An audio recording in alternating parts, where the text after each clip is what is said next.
दरअसल दो तरह की दवाई आती है, एक ब्रांडेड एक जेनरिक। आज दोनों दवाओं का फर्क हम आम आदमी को समझा देते हैं।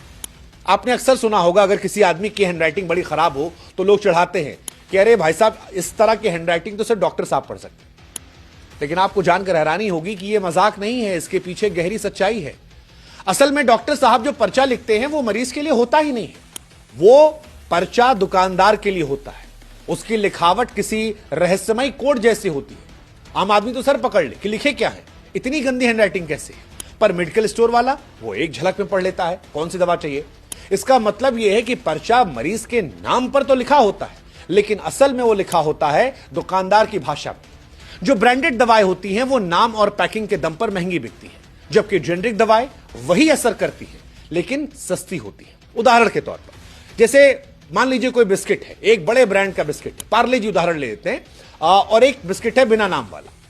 अब दोनों की क्वालिटी एक है, लेकिन पैकिंग डिसाइड करती है कौन कितना महंगा होगा। ऐसे ही डॉक्टर साहब जो दवाई लिखते हैं तो मरीज को नहीं बताया जाता कि ये जेनरिक दवाई का है या ब्रांडेड। उनकी लिखावट ऐसी होती है जिसे समझना आम इंसान के लिए मुश्किल होता है, और दुकानदार जो है वो वही दवा देता है जिसमें उसे फायदा होता है। एक आम मरीज ये चाहता है कि भाई साहब सेहत ठीक हो जाए, परिवार में लोग सकुशल रहे, डॉक्टर साहब भगवान है, जो दे दिए वही ले लेते हैं, लेकिन उससे असल में जानकारी और हक छिपा लिया जाता है। जब तक मरीज ये समझेगा ही नहीं, तब तक वो इलाज नहीं बल्कि भरोसे में ठगा जाएगा।